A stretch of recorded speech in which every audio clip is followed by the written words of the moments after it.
A história que eu vou contar, olha só que fita. Já faz tanto tempo que algumas coisas você nem acredita. Juro que é verdade que no século passado tinha gente no exército que lutava por melhores qualidades de vida. Começa a contar a história e olha só que engraçada. Aqui em São Mateus tem um bairro e pouca gente tá ligada. É o 5 de julho, vou falar de uma vez. Em 22, 24 e 35 foram 3. Começo pela ordem, em 22 é o primeiro. Acontece em Copacabana, lá no Rio de Janeiro. O povo já estava cansado, desde muito tempo, de só ter governo pra gente que tem dinheiro. Os soldados decidiram se levantar com suas armas contra isso, mas na hora de lutar, muitos desistiram ou traíram. Saíram nas ruas com seus fuzis, 17 homens sem medo da morte. Se junta a eles um passante, e assim foram os 18 do forte. 2 anos depois, o movimento continua e olha só que loucura. Pouca gente tá ligada, a história fica ainda mais embaçada. Inspirado nos do Rio, dessa vez foi aqui em São Paulo. Se rebelaram nessa cidade os tenentes, os soldados. Lá de cima da Igreja da Penha, os traidores atiravam no Brás. Mas nossos heróis não desistiram jamais. Durou uns 30 dias essa guerra por aqui. Os rebeldes se retiraram do estado e poucos imaginavam o que estaria por vir. Quando foram para o sul, os rebeldes de São Paulo, com outra coluna de soldados aliada, se encontraram. Vinha do Rio Grande do Sul, forte como uma lança, um exército comandado pelo Cavaleiro da Esperança. Luiz Carlos Prestes era o nome desse peão. Por onde passava levava a esperança de um mundo sem escravidão.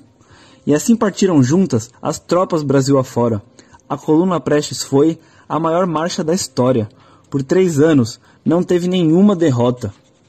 Apesar disso, Prestes percebe que sua estratégia não era boa, que lutar só por outro presidente talvez fosse um esforço à toa. Quando a coluna acaba, para Bolívia se retira e lá Prestes conhece uma figura muito amiga.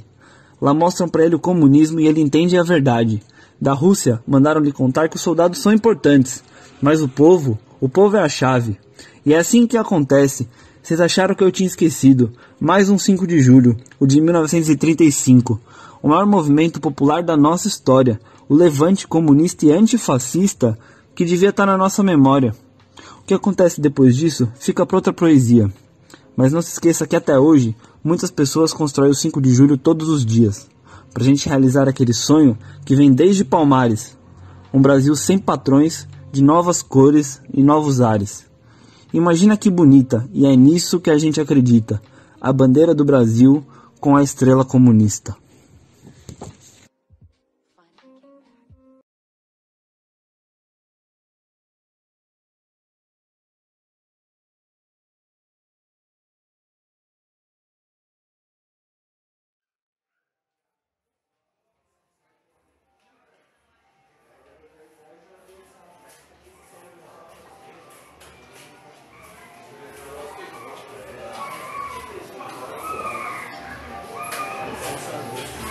E aí, burguesia? E aí, Mackenzie? Diferente do que diz o seu letreiro, eu venho te mostrar que o lugar dos pretos nunca foi nos bueiros. No pequeno fragmento da história, dentro da sua sociedade burguesa, tivemos voz, e vocês nos disseram que fomos violentos demais. Violentos demais, violentos demais. Violento foi a minha gente apanhar a vida inteira gritando por paz. Violento foi nosso povo inteiro sequestrado de nossa terra, perder contato com nossa raiz, perder pai, mãe, avós, antepassados ancestrais, ter a nossa história apagada, a árvore geológica cortada, atacada, dizimada, ter nossos corpos vendidos, invadidos, explorados, depois descartados, totalmente exauridos. Então não venha querer simular a história, correr pelos fatos, se colocar em lugar de vítima, vocês que foram os privilegiados. No Dexilix pegamos um pedaço do todo que é nosso por direito. Hoje piso aqui e bato no peito. Preto tem inteligência e conhecimento. Não vim aqui para ouvir, sim para falar. Nosso povo por séculos foi calado. Hoje, em frente a vocês, não abaixo minha guarda, mas não vou desferir socos. Minha arma mais poderosa é a palavra, que nesses possa por vocês venerado ou calada, para quem não pode participar da festa. Vim para mostrar que arte de verdade vai muito além da estética. Da palavra faço minha vida. Minha palavra é viva, na memória e na fala de nós negros, que passamos nossos ensinamentos através da oralidade. Foda-se nos privos do acesso a seus livros, sabemos que é por meio de nossa capacidade. Rompemos esse lacre, hoje inteiro que é a fonte do seu conhecimento europeu e da nossa africanidade. Entenda, o livro só se faz preciso se possa livrar, como os negros escravizados da plantação de algodão, fizeram da sua palavra munição, única possível contra quem os oprimia, sem leitura ou escrita inventaram o blues, a capoeira, como forma de cânticos que serviam para aliviar as dores que traziam em sua carne e alma, ao mesmo tempo que a direção do sal indicava, símbolo e exemplo de resistência, ensinando o caminho dos quilombos para cada pessoa negra alcançar a redenção de sua penitência. A mesma palavra que é gritada no sarau, no meio da rua, na praça, na favela, aquela que a gente usa para cantar nas festas, a gente usa para organizar a quebrada, chama os moradores para a luta, une, soma, atua em prol da transformação social. O socialismo é nosso horizonte, eu bebo dessa fonte, vou além. Hoje faço da palavra combustível para a revolução. Ao princípio de cada ação, arquitetando, se reunindo, pensando, depois de ponto plano, me valendo da comunicação, convite e agitação, construindo espaço onde nosso povo tem acesso à informação, e continuando a construir nossos saberes, nossos novos quilombos. Aqui, entendemos que somos componentes da classe trabalhadora, única classe realmente transformadora, que tem como dever varrer a sociedade burguesa da face da humanidade, abolir a divisão por classes e trazer enfim a definitiva redenção. Então, burguês, saiba desde já que nós citaremos nada menos que a revolução. Mano, esses tempos eu tava vendo as pessoas na Baixada Santista. Casas alagadas, móveis destruídos, pessoas mortas, vidas perdidas. E os engravatados? Nada. Os fardados batem na face dos nossos irmãos. É como no grito da roda, nós corre da polícia mesmo sem ser traficante. Essa é a diferença entre militar e militante. E tem aqueles que assediam e estupram nossas irmãs, vermes que não respeitam a mulher e continuam rastejando embaixo do pé. Nós sempre somos suspeitos, mas quase nunca culpados. Quando um preto chega perto, vocês guardam o celular e se afastam que eu tô ligado. Sou só um menino que se inspira no homem que se torna Deus, mas meu sonho truta é que o buzo caia sobra e nós ganha a luta. Sou hip, sou hop, sou de perifa, visto preto todo dia e tenho orgulho, pretos no topo pra limpar esse entulho. Ao ver o sangue que escorre pelas ruas da favela, reflito se existe paz e quem é ela. Do que importa Gucci, Louis Vuitton e Maison Margiela, se a humanidade perdeu o que lhe fazia tão bela. João Pedro, George Floyd, Miguel e muitos outros manos e minas morreram por aspirantes a crepúsculo de farda, maleta ou gravatinha. De que adianta mirar na direita ou na esquerda eleitoral quando o joelho sufocou o meio da garganta? Nossa força é os mano que recita, as mina que canta, as truta que dirige e os parça que dança. No fundo, eu só queria que tudo isso fosse uma história, onde a moral fosse que todo e qualquer um que pense, respire e tenha moral, cante conosco num grande coral, composto por branco, preto, rico, pobre, playboy ou marginal. E a trilha sonora desse deslumbrante espetáculo chamado Humanidade venha a ser dirigida por Djonga, composta por Isa, escrita por Negra Ali e cantada por Sabotagem. Trechos da música A Voz do Favelado de Eduardo Tadeu. Eu vivo em meio às trevas, que matam uma pessoa a cada 9 minutos, onde mães marcham por justiça segurando velas e cartolinas com fotos de filhos assassinados, onde sua cor e padrão econômico definem a sua expectativa de vida e os direitos que você tem acesso. No matadouro que dilacera a carne dos esquecidos, crianças abandonadas pela sociedade brincam de chefes do crime organizado. Crianças abandonadas pela sociedade sonham com pais e mães que foram aprisionados. Sonham com pais e mães que foram mortos pela polícia. São estupradas e barbarizadas pelo Estado e pelo playboy cuzão que rouba a favela para desfilar de SUV de luxo.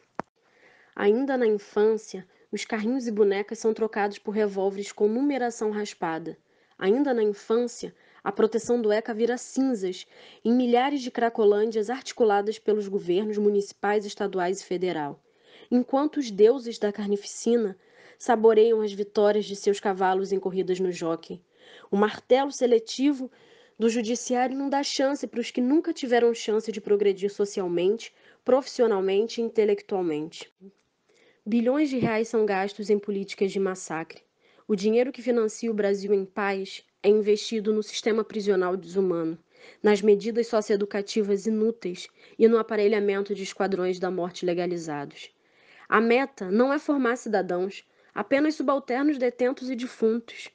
Em pleno século XXI, somos mantidos em senzalas modernas, somos escravizados em subempregos humilhantes. Em pleno ano de 2020, construímos os bairros que seremos proibidos de entrar, os carros que nunca dirigiremos, os prédios que subiremos pelo elevador de serviço. enquanto a polícia não nos mata e forja uma troca de tiros na cena do crime. Nos deixam ler apenas os livros que ampliam nossa submissão. Dentro ou fora das prisões, não temos permissão para ler escritos libertários e revolucionários. Os textos que normalmente temos contato durante toda a nossa sofrida existência são os parágrafos contidos em obituários, inquéritos policiais e processos judiciais com os nossos nomes ou de parentes e amigos.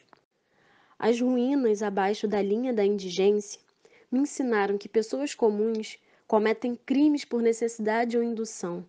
Já a classe abastada rouba merenda, espalha vírus, vicia, alcooliza, esconde a cura de doenças por ganância e egoísmo.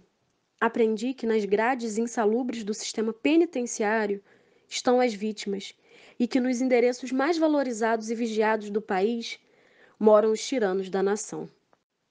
Não tenho medo de exteriorizar os meus sentimentos, minhas convicções e principalmente meu ódio. Eu quero que todo jato abastecido com sangue do mais humilde exploda. Eu quero que toda mansão erguida sobre cadáveres de excluídos seja assaltada e queimada, e que todo opressor nutrido com o suor e as lágrimas de um oprimido seja dizimado por armas de grosso calibre, desenhada por seus próprios projetistas e produzidas em suas próprias fábricas. Aí, inimigo cruel, tirano, para piorar para você, igual a mim tem várias outras mulheres e homens no seu encalço, com a mesma ideologia combativa e revolta, e sede de justiça e vingança. Sabemos o porquê de cada desgraça que atinge os bolsões de miséria. Sabemos o porquê de cada urna funerária sendo velada nos cemitérios que mais enterram jovens no mundo, e aonde está alicerçada a fortuna dos grupos dominantes. Saibam que as nossas metralhadoras verbais só vão parar de atirar quando cada um que ataca a periferia estiver numa cela ou a 7 palmos abaixo da terra.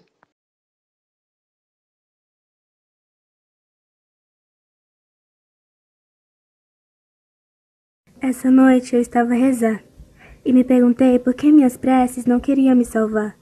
Então eu parei para pensar. Você louva um Deus que te deu a vida enquanto você despreza um morador de rua. Macumba. Defende tortura, apesar de tremer de medo. E eu percebo a importância de amar o próximo como a ti mesmo, apesar da maioria não seguir o mandamento. Com tanta tristeza, com tanta miséria. É coisa séria dizer a alguém que seu vazio é falta de religião. De que adianta frequentar a igreja se o Deus que você acredita não frequenta seu coração? Sérgio Vaz, você diz da boca para fora que deseja a paz. Mas você tem ideia de como andam os dias atuais? Se você não se decide entre Gucci e Chanel, por que os indecisos são os bissexuais? Se eu cresci brincando na rua, por que você precisa se isolar com seu iPhone de 5.000 reais? E vocês sempre com essas desculpas de somos todos iguais. Eu vivo todos os dias. Mas será que você não morreu? Bem, você talvez não. Mas a vizinha que você xingava, que foi espancada e estuprada, sim, ela deu motivo. Mas você nem sabe o que aconteceu. Ela deu motivo, ela mereceu. Ela morreu. Se vai morrer alguns inocentes, tudo bem. Calma, senhor. Sou trabalhador. Só recebo a dor em forma de papel. Mas não adiantou. Ele me atirou. Reflita. O que um tiro me tira? Um preto, um pobre, um estudante, uma mulher sozinha. Certeza de que era prostituta. Carneiros, mesa, trabalho, meu corpo que cai do 8º andar. Suicídio é frescura. Um rapaz delicado e alegre que canta e requebra. É demais. Homossexualidade tem cura. Até pouco tempo podíamos mudar o mundo. Quem roubou nossa coragem? Amar e mudar as coisas me interessa mais. Não preciso dizer mais nada.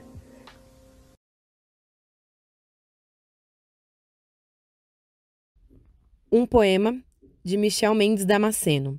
Sonho.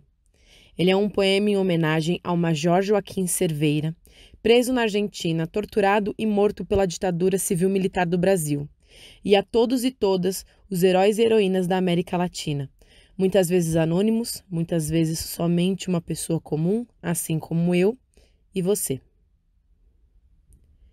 Eu vou morrer. Meu corpo em uma tumba um dia vai estar. Porém, tão pouco busques meu sepulcro, pois não hão de encontrar. Meu corpo físico vai deixar de existir, porém, sei que viverei para sempre.